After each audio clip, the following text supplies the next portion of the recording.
Hello guys, good morning. So welcome back to my YouTube channel. This is Otoboy Soul. So ngayon guys, mayroon tayong dinadiagnose, troubleshoot. Ang issue nito guys ay nagbabawas ng coolant sa system. So unang-una nating titingnan dito guys ay yung radiator cap. Before that guys, ay check nyo yung underneath nito kung may mga tagas or leaking. Pero kung wala, diretso na kayo doon sa may thermostat issue kung nag-open o close. Pero bago yan guys, ay i-check nyo din yung radiator cap. So dito sa ginawa natin ay radiator cap muna tayo, checking coolant level, checking, at underneath leaking, checking. So yan yung una nating gagawin. So i-check natin yung level ng coolant, kung mababa dagdagan, at i-check din natin yung radiator cap, kung sira na palitan. Pagka napalitan na natin yan, dyan na natin i-check kung gumagaan na ba, nag-automatic ba yung auxiliary fan nya nang hindi ginagamitan ng aircon. So kailangan hindi sumasabay sa aircon. Kung sumasabay sa aircon guys, ay nakarekta na yan. So kailangan hindi siya nakarekta. So dapat pag hindi ka nag-aircon, nag-automatic auxiliary fan, at pag nag-aircon ka, nag-automatic din siya. So yan yung titingnan ninyo guys. So sundan niyo lang yung video guys. Enjoy watching. Tapon. May size. Yung nandun sa bahay, wala na? Wala extra? Babalik pa mo. Wala dito. Hindi, kung pareho ang number. Kaya diba? 101? Oo. 2.1? Tsaka 9. Ito yung sakit ng kagaya ng sa tandag. Yung bago rin na. Kulit kasi yung ano niya.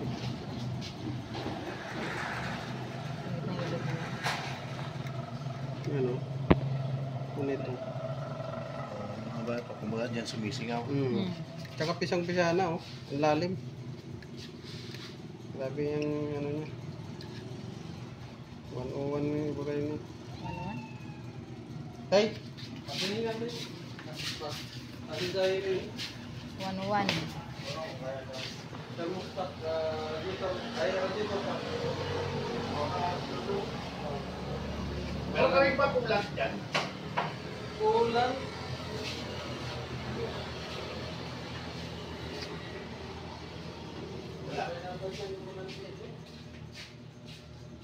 Mostly yung tinda dito, pang heavy. Ngayon lang simula ng ano, tinda ng mga... Bubukas mo lang ba? Kailan ka rin bukas ng... Ha? Kailan ka lang open ito bago lang ito? Hindi, balik kabrad ko to sa simbahan, sa Baptist. Tapos, may chef ako doon sa bahay. Gusto ko lang na lumakas yung ano niya. Eh sabi ko, mag-freelance ko na ako dito. Yung mga customer ka dito, tawagan mo ako para makilala.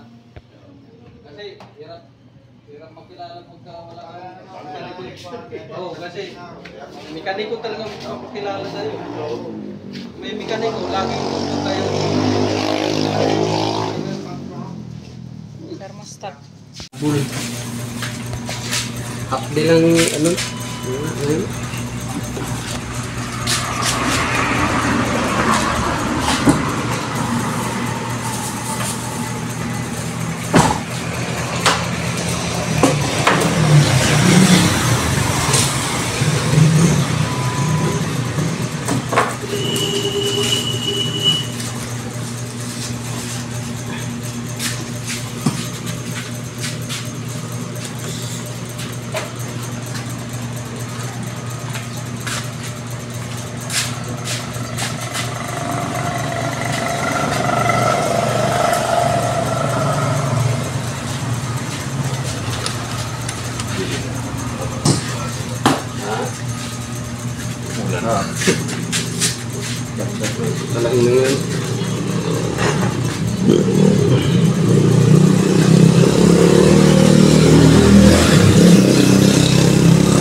hindi siya babalik yung ano, yung tubig. Kasi sasaksyon niya yan. Kumbaga, ito siya magbabacuum. Vacuum, anything na may dadaanan ng hangin, hinigupin niya. So ito lang yung portion na may hangin. Kaya dito siya pupukas. Ito breather man ito. Pag pumasok ng hangin yan, kung tatakpan mo to siya, hindi yan makakahigop. O kasi close. Kaya mayroon siyang ano, breather. Saan itong ano na to? Itong posto to? Asan? Ito? Itong isa? Ito, bypass to sir. Patungo dun sa may ano, sa may thermostat. Breather siya, di ba? Yung thermostat niya doon, mayroon yan isang pipe na ano. Pag open niya yan, yung exist na hangin, yung nag-bleeding ka, bawa na bumaba yung kulant mo, dito yan siya, diretso, ang bubbles. Dito ang bubbles. Kasi kung wala to, mag-ikot-ikot lang yung bubbles, pupunta dito, mag-overheat na tuloy. Kasi mag-airlock yung ano, system. Mag-airlock. Ngayon, para hindi siya mag-airlock, kagaya sa mga Toyota, tigdalawa pa yan. Mayroon dito, mayroon dito, isa, mayroon pa dito, isa. So, pero parehas lang portion kasi anything na matrap dyan na hangin dito, may lulusutan siya. Hindi na siya mag-depende dito na mag-open. Kasi mag-aantay pa siya, no? Kailan kaya mag-open to? Lulusot na ako, yung hangin. Eh, paano kung hindi mag-open to? Stuck up siya. Kasi, ikot-ikot siya, no? Mag-airlock yung ano, system. Yan yung purpose ng ano.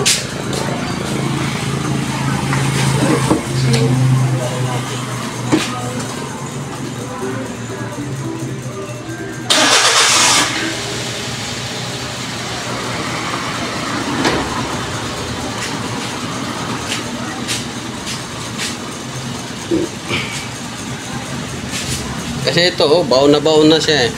Pisang-pisa na eh. Yung ano niya. Lumang ano Oh, guma. Original pa to talaga niya sa makina. Original pa. Ano na yun eh, ilang years na siguro ang Oo, kasi surplus Japan man to. surplus. Oo, sa kanya pa talaga yung ano na to. Ito. Kaano pa eh. Japanese. Dito wala. Pilip pa na to eh. Itong produkto na to, release na to sa Pilipinas.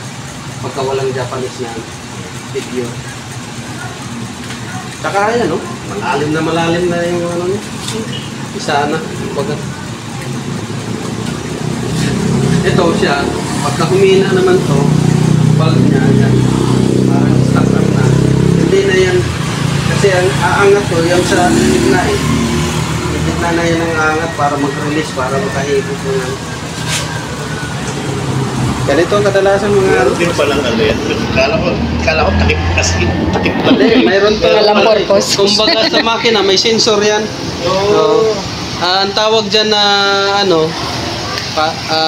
yung copper siya na yung alam mo yung sa kettle, yung painitan para mag-automatic at saka yung para sa plancha. Oh, ganyan din yung bakal na yan. Pagka nasubrahan na ng init siya, i-release na niya, mag-open na siya. Ngayon, lulusot na. Dito guys ay minomonitor natin guys kung lalabas pa ba yung coolant temperature warning. Dahil sabi ni customer ay lumalabas daw yun minsan.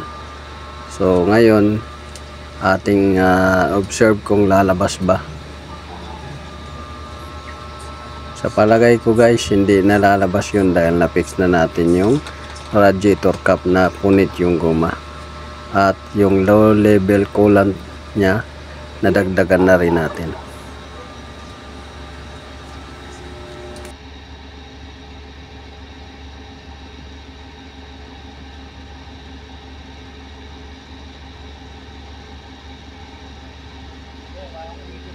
Ah? Umikot na?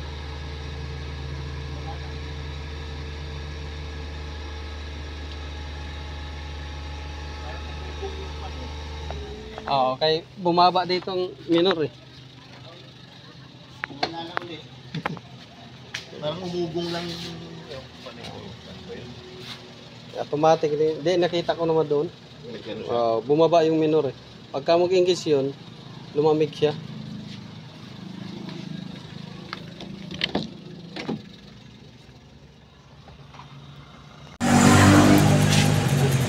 Kasi wala naman tulo.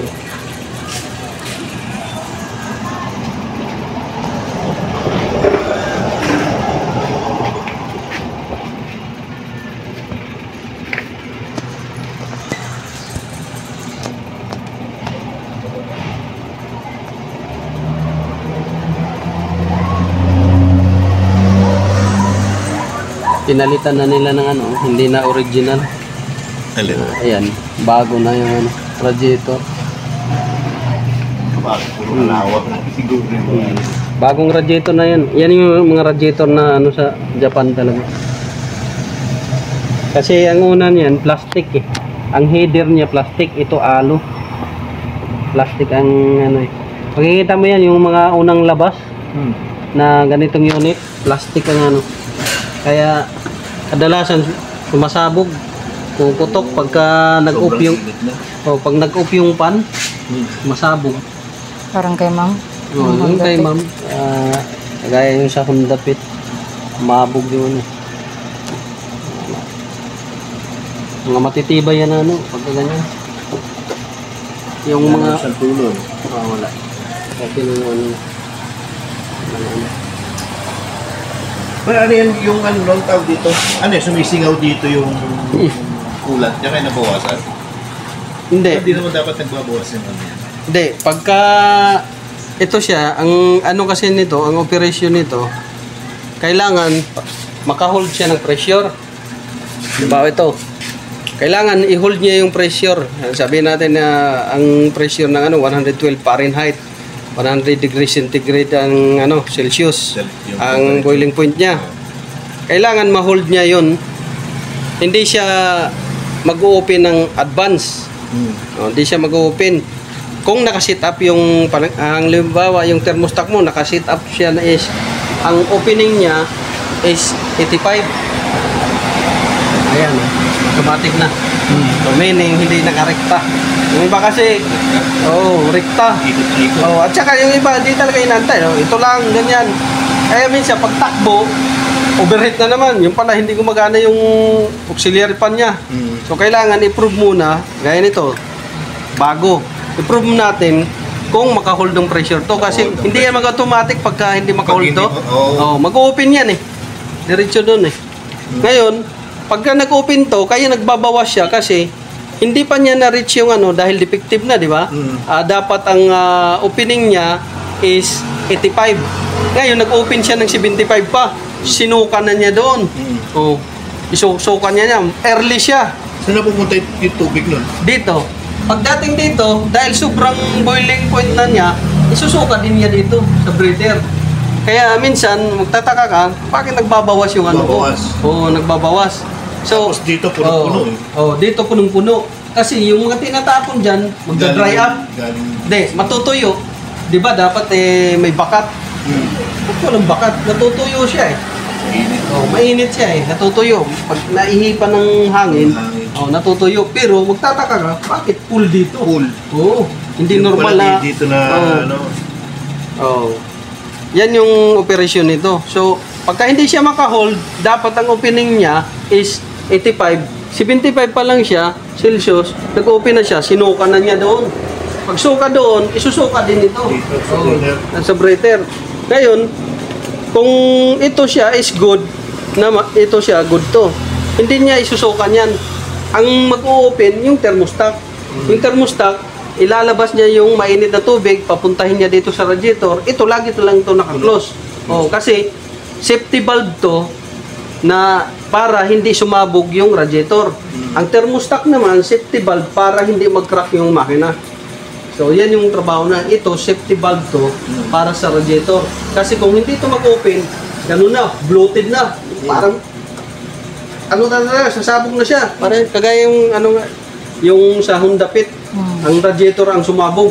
Ito, hindi man to, hindi to nag-release ng nag-stack up naman to. Kahit sobra-sobra na, 120 na Fahrenheit, hindi pa rin siya nag-release. Sabog yung radiator. So ito yung pabantayan para hindi sumabog yung radiator mo. Ito para to sa radiator. Yung thermostat para sa makina. Kasi kung thermostat mo hindi nag-open, ang makina mo laging mainit ang may tendency, lahat ng pyesa iinit. Lahat ng lubrication niya iinit. Gaya ng oil, iinit na yan. Tapos yung tubig mo, iinit. Ang tendency, pagka panay yan, mainit siya, susuntukin na niyan ang piston, yung lalabas na yung piston doon sa chamber. Imbes na doon lang mamintana na yan, lalabas na. Kasi yung bearing dito, unang masisira, gawa ng kasi yung oil, ang trabaho ng oil,